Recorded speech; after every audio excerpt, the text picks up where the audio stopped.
I'm Joseph Miranda, broker owner of Miranda Executive Realty. Today we're going to be talking about how to use a CRM like a pro. Every other Tuesday we do a training, a high-level deep dive training into things that many other people have to pay many dollars to learn, and we offer it as a value to our agents. Before we get too far into this, we're going to do a shameless plug. So for anybody that is interested in learning more about Miranda Executive Realty, you can just scan that QR code there and give you some more information, schedule a confidential interview if you like. So, or for the agents that are already here that believe in what we're doing, please feel free to share that with with anybody that you believe could use the information. So, all right, without further ado, let's jump right into it, and let's talk about how to use a CRM like a pro. First and foremost, let's start with, what is a CRM, right? What does it stand for? It's a customer relationship manager, contact relation manager, whatever you want to call it. But pretty much what it is, I always talk about it as your central command, right? This is the part of your business that really is where the rubber meets the road, right? You pay for marketing, you're going networking, you're talking to people at the grocery store, whatever you're doing, you're meeting people and you're grabbing their information, right? You're getting their phone number, their email address, name. Maybe you're finding out if they're, looking to sell at some point in the future, looking to buy at some point in the future. Well, how do you remember all of this information, right? Maybe in the beginning, you only have a few people to talk to and it's easy enough, right? John Smith and Judy Jones over here, they're looking to do this. Only 2 people that I'm talking to, super easy, right? But as your business begins to mature and grow and progress, then it becomes more difficult to manage these things, or to remember these things that you need to do. So what do? You put them into your CRM, right? And when you put them into your CRM, it's kind of like a set it and forget it type of situation, right? You put it in, you set some tasks, set some reminders, and you can move on with your day. You can take it out of your brain. You don't have to think about it anymore. You don't have to worry about forgetting it. Sorry, my cat wanted out. Sorry about that. You don't have to, you forget about it because the CRM is going to remind you, right? So CRM is a really big tool. A lot of people are intimidated by certain CRMs. They don't know where to start. They don't know what to do. It's one of those things you don't even know where to click, right? And I liken it to learning to drive a car, right? Notably, the one that we use, Sierra Interactive, this is the one that we're going to be training on today because this is what we use in our brokerage in this office. A lot of other CRMs, or most CRMs, they have the same functionality. Some are a little bit better than others. Some train, or some do a little bit more than others. I believe the CRM that we use, it's a top of the line CRM. It does most things that every other CRM does. It does a lot of things that other CRMs don't do. That's why we put a Ferrari there, because I think that Sierra Interactive is a Ferrari of CRMs, right? So how is using a CRM like driving a car, right? If you remember when you were learning to drive a car, there's a lot to think about. The gas to the brake, turn signal, if you're turning left, you're turning right, come to a complete stop, right? Look all directions, adjust your mirrors, put your seatbelt on, right? All of these things, right? Just getting to your first major intersection and turning, right? If you learn to drive on a manual, stick standard transmission, there's that much more, right? You have the clutch, your first time that you stopped on an incline hill or maybe even a decline hill, right? And the light turns green. Now you go, right? How do you get it into first gear, without stalling out or rolling back into the car behind you? There's a lot to think about, and it's really overwhelming. Fast forward to today, I think we've all been driving for, quite a few years. And, I know for myself, sometimes I'm driving and I arrive at my destination and I realize I don't really remember my drive, right? Because now my mind just automatically knows what to do. I don't have to put a lot of thought into, okay, I see a red light, hit the brakes, right? I don't have to think about which pedal is the brake, right? I don't have to think about, how hard to hit the brakes, or, I don't know, just all the different nuances just with driving. I don't think about them anymore. Turn left, hit the left turn signal. I think people in Florida don't do that, but most of the country, they use just their turn signal, right? Starts raining, turn on the windshield wipers. All of these things are really overwhelming for somebody that's first learning how to drive, but for seasoned drivers like people here, it's probably pretty simple. A CRM is the same way. It's the same thing, right? And just like a car, right, it has a lot of buttons, has a lot of different things that it does, and you have to know where the buttons are. And every once in a while, you'll come across a button that has been there for, 1 or 2 years, and you'll realize, wow, there's another feature here that I wasn't using. Also similar to a new car, if you've ever had that experience where you realize that your car does something that you probably didn't know the entire time. I had a car that, I remember it was just a few months before it was a lease, the only time I ever did a lease. And a few months before I gave it back, I realized it did more things, and I didn't really get to fully enjoy it, but that's a different story. So CRM, like driving a car, it's going to be overwhelming. There is a learning curve that goes with it, but the more you use it, the more you do it, the better you're going to be at it, right? Practice makes perfect. So how do we use a CRM, right? You want to, you want to not use it just for its basic features. You want to use a CRM to make your life easier, right? Automation, to make your life really just kind of set it and forget it. So a basic CRM, in our opinion, should have these basic features, right? A website. You don't need a fancy, high-end website, but you do need a landing page. You need something that has just your information in it, right? Something that you can direct people to. That should come with CRM. You should be able to store your contact information, right? Whoever you have, you should do that. And every CRM should do that, right? Maybe it should have the ability to make phone calls. It should definitely have the ability to send emails and maybe text messages as well, right? It should automate a lot of things for you. You should be able to categorize your leads in certain ways, such as tags or status or whatever there, right? Definitely need to be able to take notes, because the notes are really where the magic is, right? When you get the follow-up reminder that you need to call somebody and follow up with them, you read the notes from your previous call, because if you didn't speak, if you got thousands of people that you're communicating with and you haven't spoken with somebody for 4 or 5 months, you're not going to remember how that last conversation went, right? And if you've been on our on our other trainings, you know what our steps of a phone call are, right? And one of those steps, gathering a key piece of information, or another one, making a connection, is going to be in those notes, right? So those notes are going to give you legitimacy. Hey, we spoke 4 months ago, calling you back. Here's what you said. Is this still the case? Can we have an appointment, right? Notes are really important.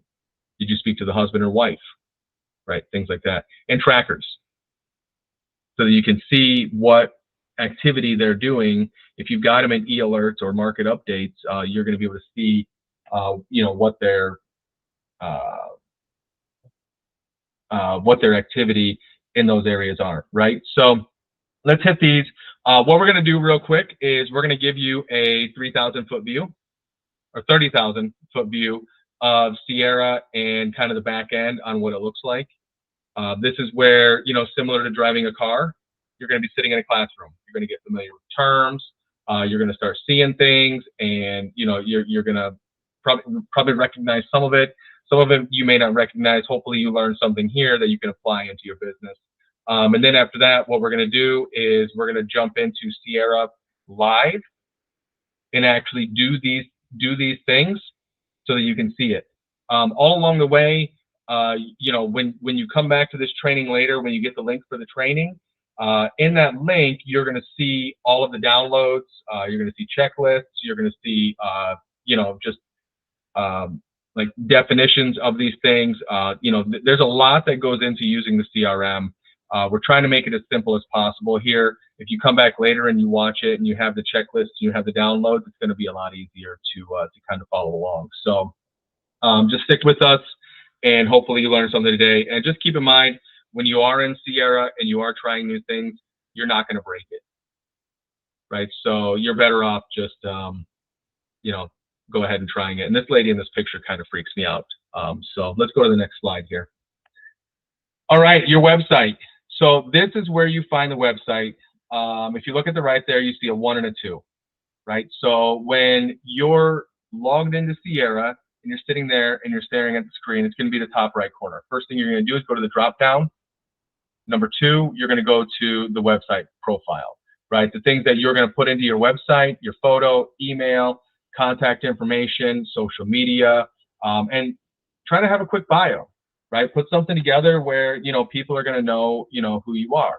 Once you click on number 2 for the website profile, it's going to take you to the edit screen. This is where you're going to input all of your information here, right? This is where, you know, whatever contact information, whoever this guy on this is, didn't even do number 4, right? So this person's already failed. If this was an agent in my office, I would have a serious conversation with him. I'm just kidding. It's me. I need to fix that, right? But this is where you're going to put in all of your information, put your Facebook links, Twitter, LinkedIn, right? You really want all of this stuff to connect. You know, you want people to be able to go from your website to your social media, from your social media to your website, to YouTube, right? All over the place. You want these to intertwine, right? So make sure that you have all of your information. Make sure you fill this out completely so that if somebody just happens to go on our website and they're looking for an agent, they might just like your picture, right? When they click it, they might want to see, you know, oh, what do they do on social media, right? And when they do, you know, maybe you get some business that way, right? It's never a bad thing to have your information in absolutely as many places as possible, right? So once you built out your information, once you built out your website, now you're going to start building out your contacts, right? The first place we always start when we mentor is your sphere, right? So your sphere, you have to add them manually, right? This is where you're going to add information for the people that you know. You know, from here, it'll open up super easy. In the little blue bar at the top, you're going to hover over leads and then click add lead. Once you get into there, it's going to take you into, sorry, go back one. Yeah, it's going to take you to that little area there, last name, email, phone, lead type. The only thing is it won't let you save their information without an email address.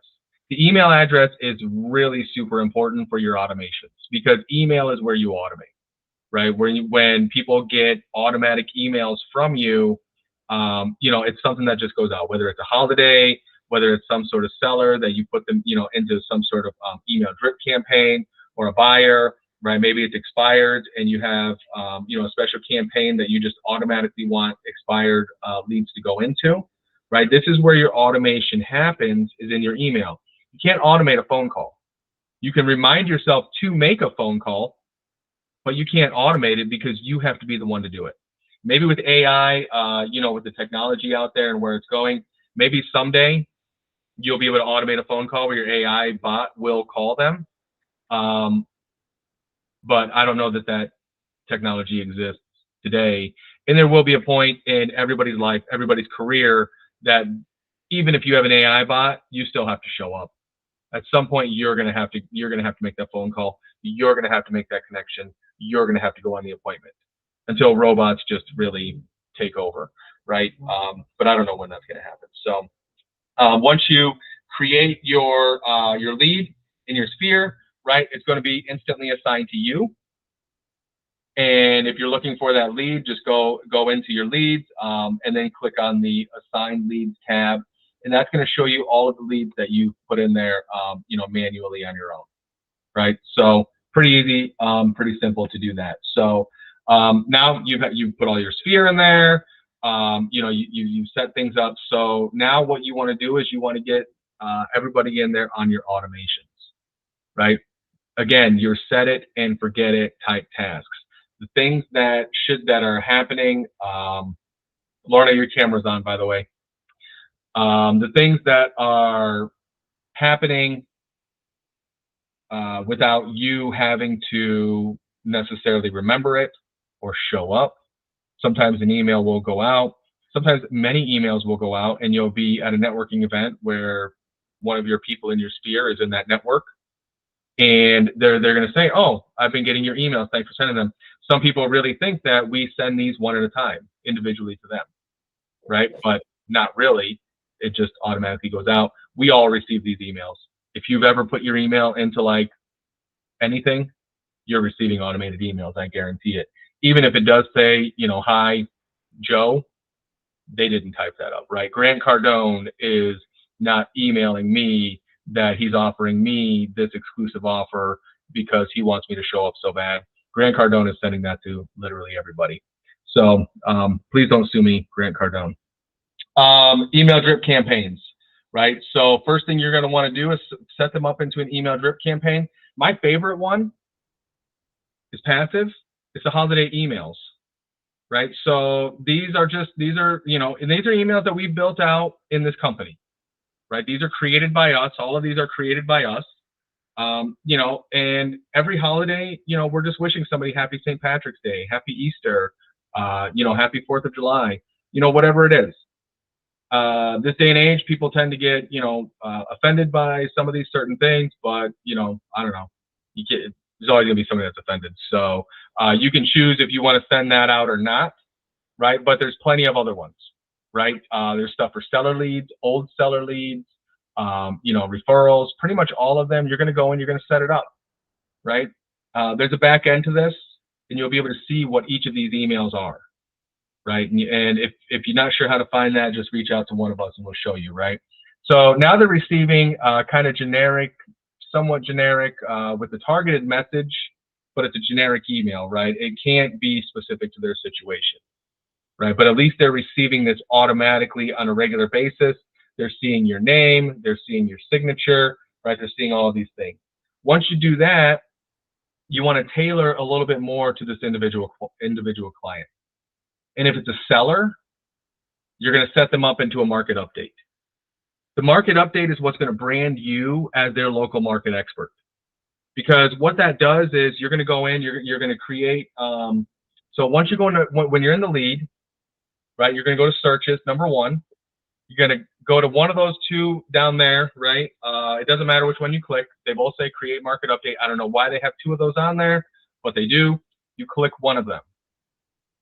Once you click into one of those, it's going to ask you to choose which association you want to be part of. Unfortunately, one drawback that Sierra has is they don't merge the data between beaches and Miami.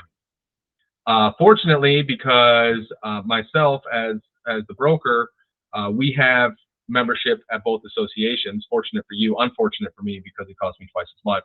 But fortunately, you can still access all of the data. My rule, and you can come up with your own rule, is if it's North Broward and North, right? So if you just break Broward, right down the middle. So if it's North Broward and North, so let's say like Fort Lauderdale area and north of Fort Lauderdale going all the way through, Palm Beach County, I just use beaches. If it's South Broward, meaning south of Fort Lauderdale and all the way down to Miami and beyond, I use Miami. It's the only way. It's my rule. You can come up with your own rule if you want to only use one MLS.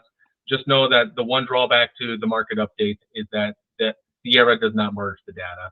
They were supposed to be working on a solution, but from the looks of it, they've not necessarily done it yet, right? But what do, right? What is a market update? So market update is where you're sending, so this is for a homeowner who might be thinking about selling, right? So this gives them the market activity in their neighborhood, right? So we would call it like, let's say, for example, Raintree Villas and Raintree Villas, right? So you'd say Raintree Villas market update, right? Then when they click in there, they're going to see the actives, the pendings, and the solds in there, right? And you can set the frequency with which you send this email so that it could go, once a week, twice a month, once per month, every quarter, like, however frequent, right? Again, you have to strategize the frequency, right? Don't be a spammer. If you start spamming people, if you send this like every day and they're getting, if you choose this huge neighborhood, right, or this huge development, and you send them an email every day with, 15 properties, they're probably going to block you. Once they're blocked, you can't send emails anymore, right? They're gonna unsubscribe to your list, and you can't send emails anymore. So don't spam them. Be there when they want you, right? Be strategic about this, and actually offer them value. Don't be annoying, right? Because I'm sure we've all gone in, you click the unsubscribe button, that person can't email you anymore, right? So, don't be spammy. For buyers, you're going to send them e-alerts. Now, if you're already sending somebody properties in one home through the MLS, you might not need to set them up on here as well, because they're already receiving properties. So this is just the opposite end of the spectrum. Market updates are for sellers. E-alerts are going to be for buyers, right? This is going to be more for kind of your passive buyers. You've not really had a real concise conversation with them. You're really not far enough along in this relationship that you're going to want that it really warrants setting up, sending them properties through the multiple listing. So you just put them in here. The nice thing about e-alerts is you can see all of their activity, and it gives you a good idea, right? If and when they open it, it's going to tell you when they opened it. It's going to tell you the properties they clicked at, right? It's going to kind of give you that behind the scenes look. They're having me send them, $650,000 houses, but I see that in reality, when they go in here, they're searching, $450,000 houses, right? So that's going to help you tailor the conversation. Once you capture them as a customer and you're sending them properties through your multiple listing, you're going to want to stop sending it through Sierra. It's no longer necessary, right? Because of what I said before, you have to be strategic about your alerts, right?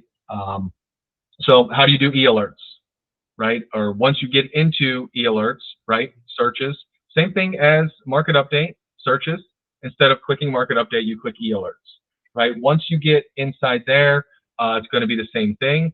Search name, put in whatever criteria, right? Single family homes in Broward County, less than $500,000.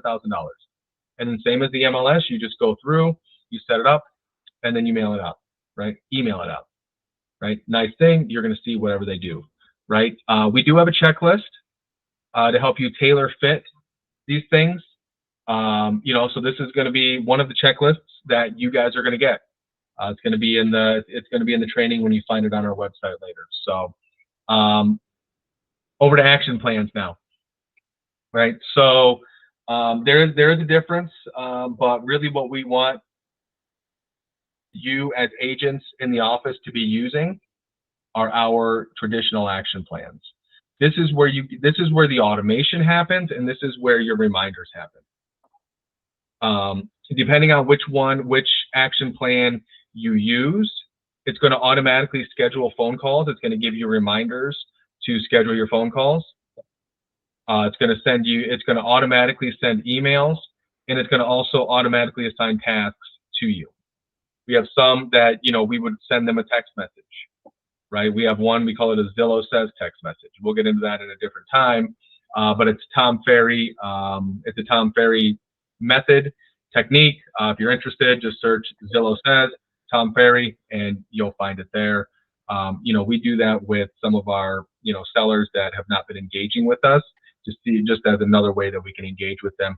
That task will automatically populate in our tasks bar, whenever we assign for ourselves to do that. So how do you set a traditional action plan?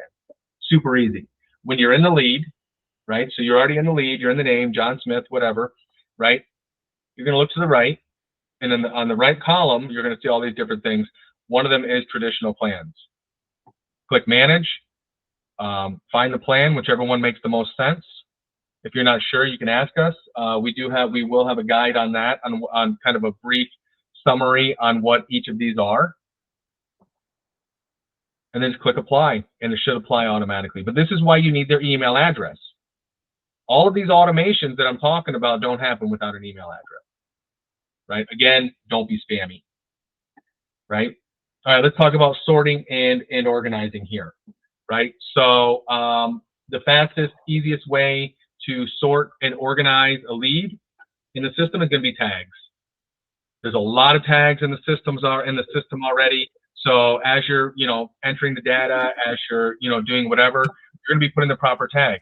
For example, this one here, Florida, Palm Springs, 6 to 12 months, address. It was from a Facebook ad, listings to lead. It's a buyer. It's a lead ad, landing page, initial contact. Like, there's a lot of tags right there. So anytime when you're searching in the database, if you search by any of those tags, right, that property is going to be included in that search, right? You're looking for buyers, then L2L buyer, right? Listing to lead buyer, right? If you don't want buyers, don't put a buyer tag. If you're not looking for buyers and you're looking for listings, then put listings tags, right? So you have to be strategic when you're creating your calling list, right? You don't want to just call anybody. All right. And what about status? This is going to tell you when you're speaking to somebody, right? You'll see buy, sell on the left side. If you see the example here, this is going to tell you in a quick glance how far along this person is. Again, we have a document or a form that's going to tell you where these people need to be in order to put them here. Some of them are obvious: do not contact, block, junk, right? Those ones are obvious, right? But new to qualify, to active to prime, pending, pretty obvious, archived, watch, closed. For example, closed, you could have an anniversary date email that goes out. Hey, congratulations, you just closed 12 months ago, right? Yay. So you definitely want to be updating the lead status as you're talking to them, changing the color so you can look at it, and you can see, okay, last time I spoke with this person, they were active. I think that's like, I don't know, 90 to 180 days maybe. Prime is like 30 days. So once they hit prime, you need to be on them, right? Once they say, yeah, you know what, I'm going to be ready in about 30 days. That's prime, right? That's the people that you don't want to lose touch with. That's the people that, once a week, once every couple of weeks, you want to go through all of your own leads and see if anybody that you put prime, you want to make sure you're not dropping the ball on them. Because if you lose them at that point, you may not get them back because they're prime. Lead ponds. So, when you're going in, when you're searching, you need to figure out in all of this what profile of customer you want to call. Right, buyers, cash offer, expired, withdrawn, for sale by owners, sellers, old sellers, pre-foreclosure type properties, renters, right? Like you guys have all access to all of these, right? And there's probably even more, I don't know. But you choose the profile of the individual, and then you sort them by tags, you sort them by filters, you sort them by activity. There's a lot of different ways that that you can sort them. So when you get in there, it's right there on your homepage, leads dashboard. Click the pond leads in that little tab there, right, and then choose your ponds on number 3. Super fast, super simple. And then smart filters. This is where you're really going to break it down, right? So when you click into smart filters, this is where you're going to choose either an activity. You're going to choose, a piece of their profile, something that they've done. Go through the smart filters. Go through the smart filters, and figure out, what you're actually looking for in these things, right? Play around with them. And when you find one that works well for you, it's supposed to say search. Save filters for faster search. You can save that smart filter, so all you have to do is just click it. And now it's saved for you automatically, and automatically everything just organized. You can put more than one type of filter, right? So add filter, add filter, add filter, add filter until you get to the perfect person, or the perfect profile of people, I should say, right? So finally, we like checklists, we like systems, we like organization. So the checklist that you're going to go through, the number one thing you're going to remember when you're on a call, when you log into Sierra for the first time every day, clear your tasks and clear your inbox. You should have 0 tasks and 0 in your inbox. Inbox if you connected your email, inbox if somebody's texted you, right? Inbox, whatever it is, so, property inquiry, somebody's called you and you missed that call, clear it. Go in and look at it. And is there something to be? Is there an action that should be done based on that, or can you just archive it? Right? Your tasks are your automations reminding you to do things. Right? You need to send a text message. You need to make a phone call. Right? You need to do something else. Right? Maybe you called them and they said, yeah, you know what? Send me this type of property. So you put a task for yourself to send them this type of property to remind you. 2 days later, you didn't clear your tasks and it's still there. And you're like, oh crap, I was supposed to send them properties. Now send them properties and you can clear it, create another task so that you don't forget to follow up with them immediately behind it. Right? And if all of this is too much, print this sheet right here. Right? The Sierra calling checklist. So if you print this, and as you're calling, you just have this sitting in front of you, right? Maybe laminate it so you could use a dry erase marker and check it off for every call. Again, this is where you're driving the car right here, right? This is going to remind you where the gas pedal is, remind you that a red light, you need to stop, right? This is what's going to remind you to do it. And once you do it enough times, it's going to become automatic, right? When I do my follow-ups, it usually takes me about a minute and a half to 2 minutes to scan through everything before I actually call them to see have they been checking my market updates, right? Did they open my emails? Did I properly put the tags, right? Like all of these different things, right? Where are they at on their status? I want to know. Read the notes from the previous phone call, right? And learn how to filter through these things. Again, you're not gonna break it. So in a second here, I'm gonna hand it over to Irene. Irene is like the master of Sierra. She built all of this. Irene, without Irene, I think we wouldn't have even half of any of this. She knows Sierra front and back, inside and out, and you're gonna see that, right? Before I hand it over to Irene, we're gonna make one more shameless plug for those who got here late. Or for those who may be watching this on YouTube. If you are interested and you want to learn more about this company, please scan the QR code and please feel free to share this with your friends and family. Enough of the shameless plug. Now I'm going to hand it over to Irene. She's going to take control and she's going to do live what I just showed you guys, that 30,000 foot view of what we did. So it's all yours, Irene. All right.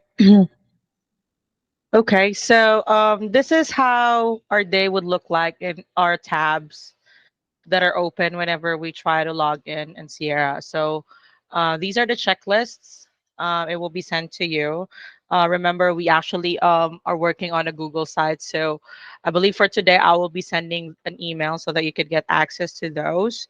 So please be reminded to use your company emails and you will be able to download them here. So yeah, before opening up, after logging into Sierra, you pull up your Sierra calling checklist, your teller fitting, market updates and e-alerts, lead pond and definitions. Although for the definition of the ponds are kind of more of like self-explanatory, and for lead statuses, if you're not familiar with them yet, you could also pull them up. So once you log into Sierra, as what Joe mentioned, so you have to clear your tasks and of course your inbox in here. So there you would see if somebody texted you, you could click that view all, and then you would be able to see who that person is. So don't worry, those are those information that is showing. This will be covered in our YouTube, so they will not be shown on our system or on the video itself.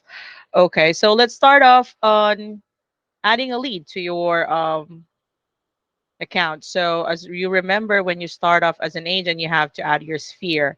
So let's go ahead and create an account right here. So as as what mentioned, email address is required. So let's use the email address. And then I'll use my phone number. I just hope my phone number is not saved somewhere. And then you could choose a lead type, a buyer or seller, but it doesn't even really matter because you have to tag it both on yourself. But for now, let's just say I'm a seller, I'm new, so or I would say I'm a friend, so let's say I'm qualified, and let's say it's actually an agent, so say buy agent, and then I'm gonna go ahead and grab an address right here. I'm gonna use the office address anyway, so Sunrise.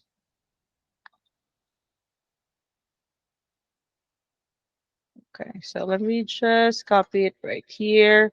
So just make sure that you have the information correctly because sometimes when you get a lead, the city is incorrect. So you could actually use it through IMAP or verify it with IMAP. And then add your notes here. Let's just say test notes for now. And then for buyers and sellers, just make sure that it's yes, because this way they will get a registration notification. So it would just send them a welcome email. That's what it is. To register or use our website to actually get updates with regards to listings, and yep, so they could get access to the website. So they have an option as well to create an account through mymxrealty.com. If you check our website, they have an option to log in or sign up. So you just click that. Oh, okay. And I cannot add the lead here because I'm emulating. So let me go ahead and switch back over. Let me just switch. Of course, it deleted everything.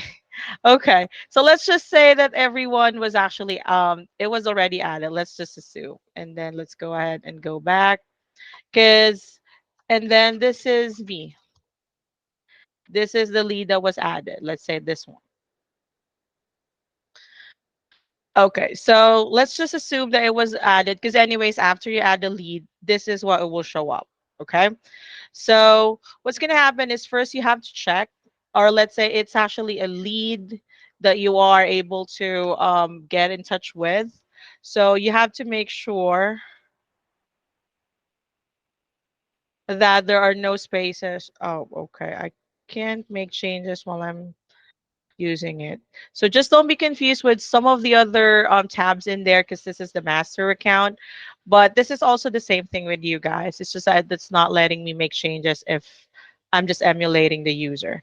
Anyway, so first things first, you have to make sure that there are no spaces in here.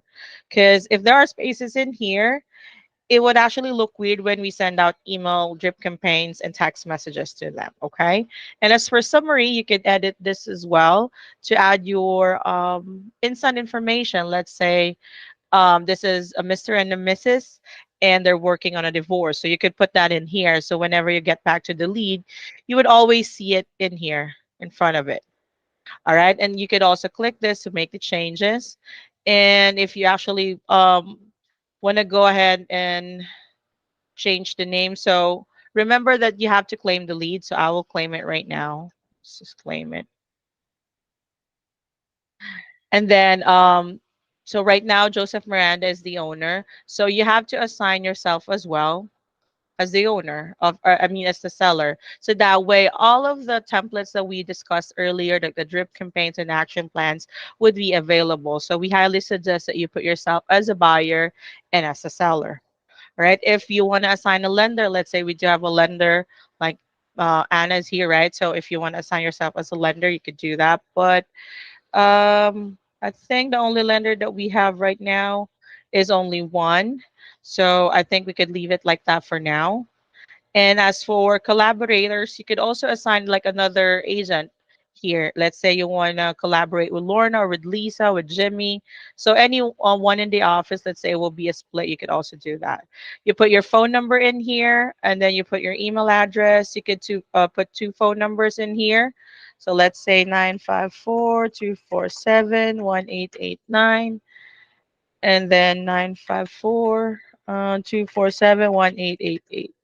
Okay. And you could also make some changes when it comes to the label. So let's say this is the Mr. and this is the Mrs. so that you would remember them. There you go. And then for the email address, it could also add an alternate email address if you wish to. For social profile, you can look it up. So if there's none, that's okay. But when you click this one, it will stalk them on their social media accounts. And so the good thing about that is that here you would be able to see their evaluate score if this is turned on, and then the numbers would actually go up in here. For this one, since this is a test lead, I'm not going to turn it on, but most of the time reevaluate score is turned on for leads, so you will be able to see if the number here is high, then that only means like 55 plus. That means they're most probably doing something when it comes to buying and selling. So that's why you also want to make sure if you're adding a new lead or it's a lead that you're working on, you click this one. So yeah, same thing. So just go ahead and update everything that you can. So you can add the address here, and then you could also link the lead. Let's say this is also a sister or brother of another lead on your system. So you can link them. So click that, search the lead, and just link them. So just so you know that's linked on to the other person. Then for this one, these are automatically turned off if ever they actually said stop on your text message or your email, or let's say they click on do not opt out. I think that's opt out, or they responded to stop onto the messages.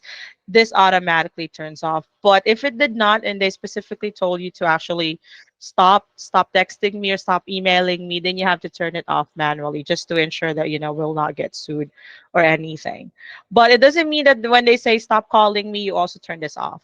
They said only stop calling, but doesn't mean that we cannot send them marketing emails or e-alerts. Okay, and as for the next one, so pretty much self-explanatory, right? This is where you can add notes, you can send an email, you can send a text right here. You can manually log the call. Let's say this is a lead that you spoke to using your cell phone already, and you just want to make sure that all of the notes, all of the conversation that you had outside Sierra is noted as well on your database. So you could go ahead and log the call manually here. Let's say talk to the lead, put your notes and what happened to that phone call, which is outside Sierra. That way you won't forget what happened on that phone call, and you can still always go back to that one. Site message, this is a message that will pop up every time they would actually visit the website. So it's up to you. There's a template right here, just one. You can send it out, but we don't really use this that much because they don't really look at it. But if you want to send them once in a while, you could also do that. And this is also important. This is the task. This is where you do manual tasks. So as what Joe mentioned earlier, if you, let's say, they ask you to call, I don't know, Tuesday next week, okay, you could do that. And since Joe is the owner of this account, so it shows Joe. But if it's you, it's just going to show your name. So, and then, yeah, just choose. Are you going to email on the 30th? Are you going to make a phone call? Are you going to send a text? Are you going to send a site website? Or it's just another thing. It's like, let's say, I need to go to the property, or it's a listing appointment. I put in other. So what's going to happen is whatever is showing in here would actually show up on your task in here on the 30th, on the day that you actually set it up. And as for the history, there's a lot of crap usually when you actually check the leads, especially on the older leads. Let's say they were registered since 2022, but they haven't sold their house yet. So you want to go in and take a look and check. The only three things that are important is the star, the note, and the calls. This one is kind of different because again, this is a test lead, but as you can see, there are no starred notes. But yeah, you could filter this. You could use this as your filters. Usually what I'm going to do is just going to use note and then look for the very first note, and I'm going to start it. But this one doesn't have any first note, so there's nothing. So let's say this phone call. Let's say this email. This is important to me. This is something that we talk about. So you could start it. So that way, when you go back and make your filters, you could just click on star. It's just like the email inbox, wherein it will just show up as your star. And why is it not showing? Yeah, there you go. So yeah, so it's more of like your inbox wherein you could star emails and whatnot. Okay. And lastly, for task and activity, so it will show up in here if there are pending tasks for this lead.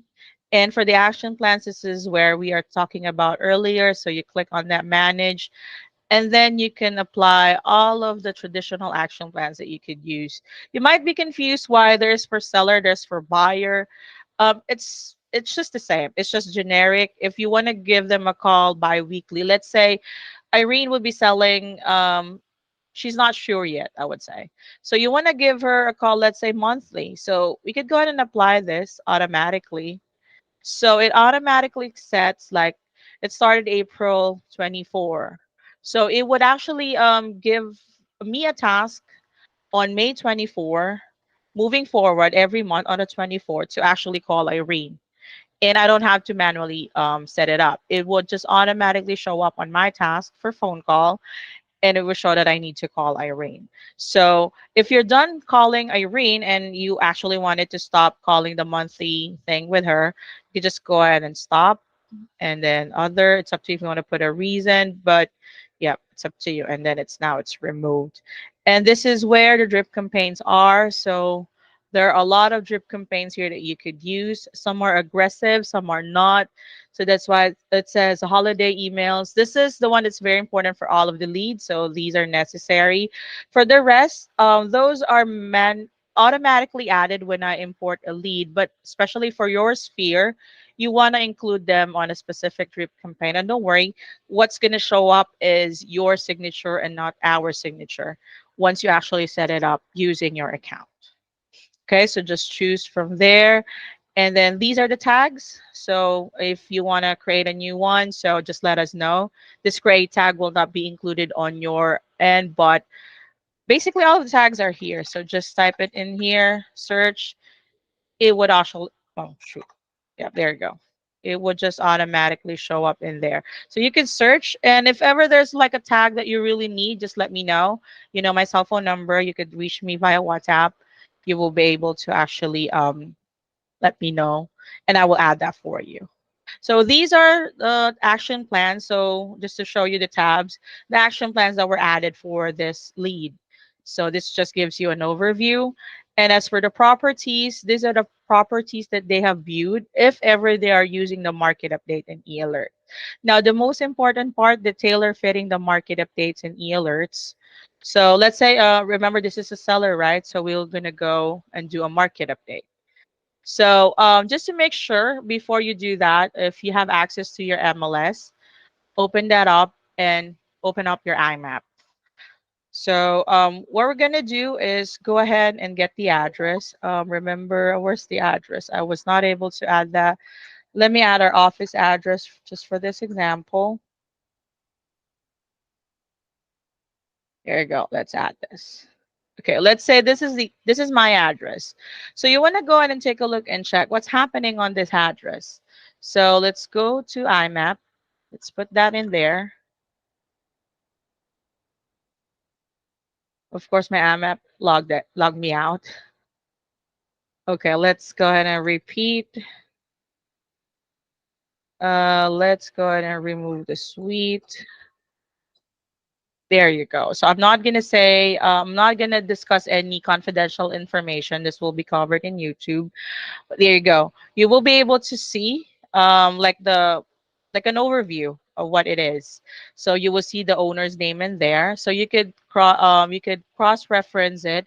So oh okay. So now I know I'm not the owner. So most probably I don't know. I'm just an agent, or I'm just also like a son or daughter, and I'm not the owner. But at least it gives you an overview of who the owner is, right? And usually they are the owner here, so that's good news. And then you could copy this one out and then paste it right here on the notes, and then add notes. So the reason for that is, you don't have to go back and forth to IMAP just to be able to check that information, and just put a star on it.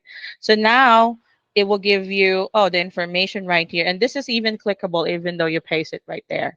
If ever you want to you want to check the property tax. And this one would actually give me what? The legal description and, um, yep, let me go back. So there's no subdivision. So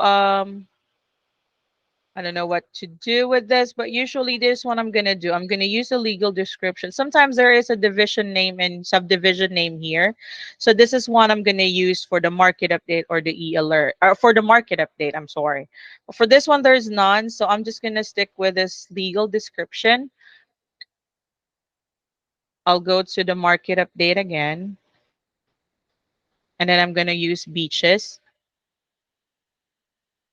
and then either multifamily condo, or it doesn't matter because if there's it doesn't matter. So it's up to you. But I would actually usually include multifamily, or sometimes I don't. So just residential and condo, and then single, villa, or just residential townhouse.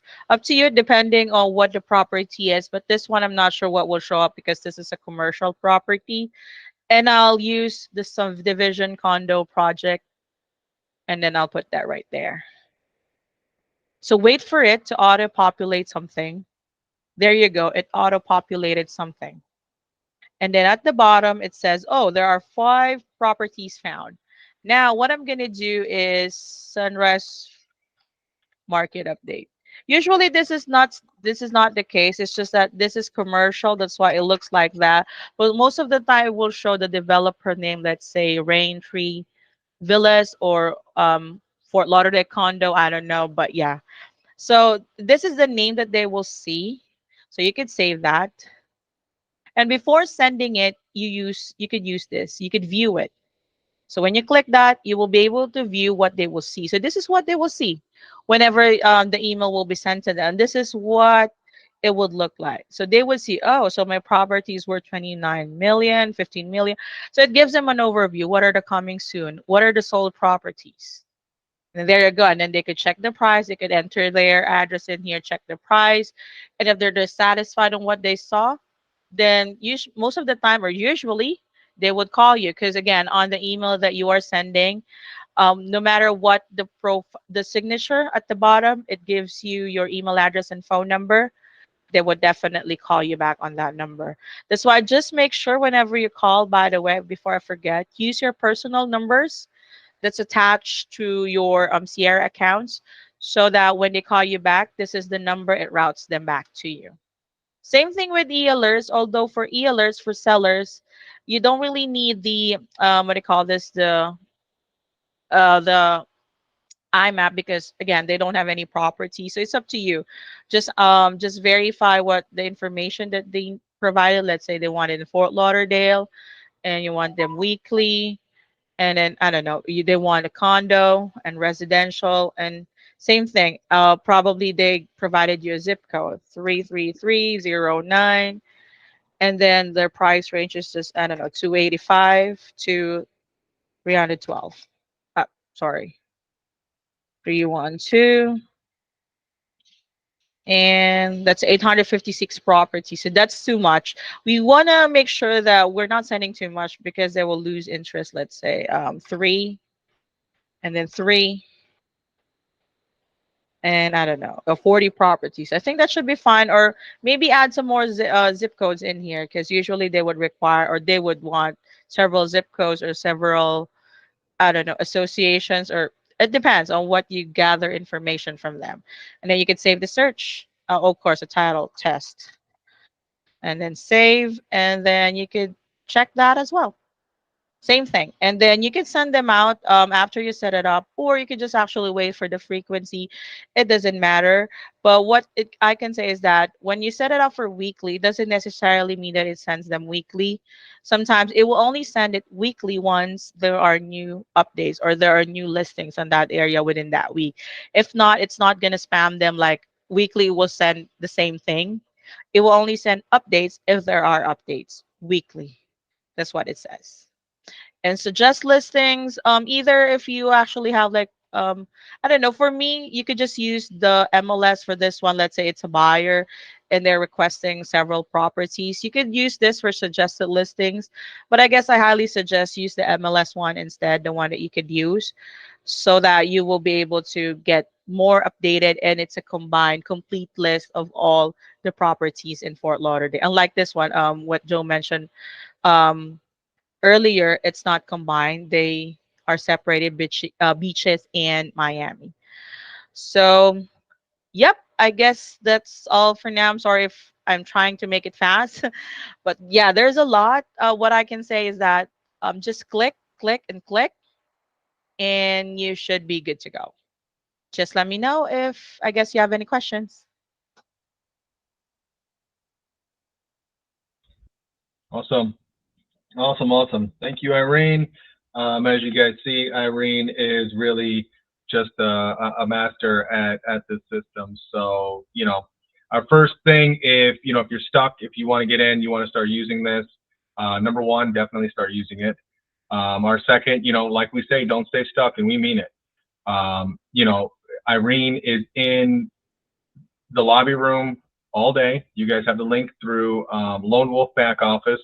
A lot of times I'm in there, I'm back there as well. So if you're in there and you're not sure, you can always pop in with us. I do encourage, watch this video again.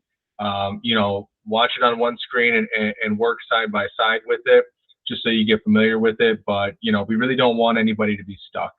So, just like you're going to walk into your broker's office or in the admin's office, if you need help, you're going to do the same thing here. Just pop in with us and, we're going to stop whatever we're doing and, we're going to get you unstuck and get you moving on it. So the CRM, it's a big system, takes a while to learn, but hopefully this takes some of the mystery out of it.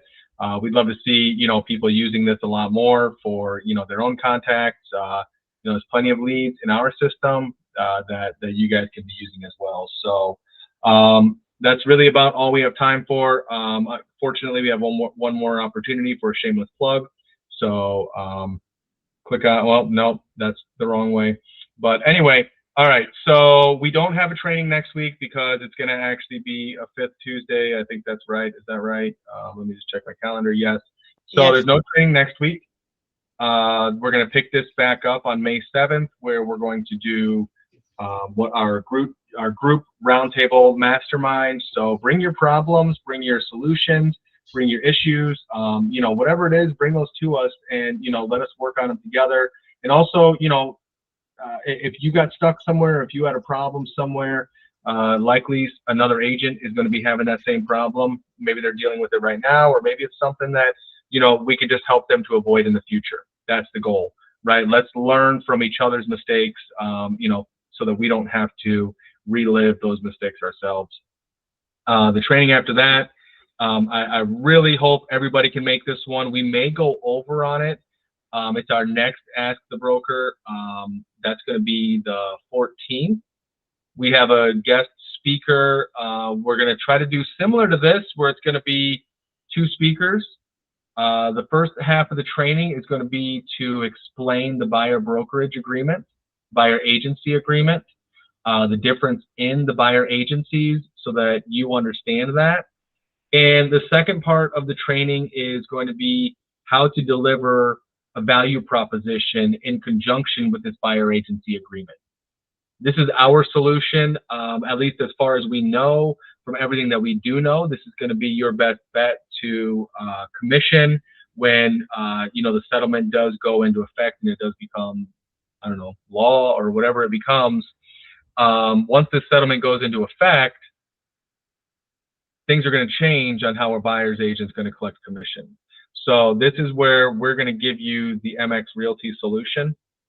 Just like everything else, we're going to give you checklists, and there's going to be all kinds of things to help you put this together. We're going to give you a format to put together your own value proposition. That way you're not just presenting, an agreement and say, here, work with me and pay me a commission at closing. The value proposition is going to tell them what they receive when they work with you, right? What can they expect? Why would they choose you over another agent? And what are the other ways that commission can get paid, because it doesn't necessarily need to get paid by the buyer, right? So we're going to tackle that. We're going to try to keep it within an hour, but just be warned that one might be a big training, so it may go over the hour, but we really hope to see you guys there, because this one's going to be really important. If you're going to work with the buyer after the month of July or into the month of July, this one is going to help you, and we're going to really encourage from there on practicing this anytime you meet with a buyer, because you're going to want to get in front of this. You're going to want to begin having those conversations, hearing the objections, figuring out how to handle the objections, and then just saving your own time, because by May, we're a couple months away from this thing possibly, not just being a proposal, but to being an actual settlement. And at that point, if you don't want to waste your time with new customers that haven't signed a contract by July, then you try to get them to sign that, and then they don't sign it. So this is the goal here. So we hope to see everybody there. Invite your friends. The Ask the Brokers are open for everybody. It's just our roundtable.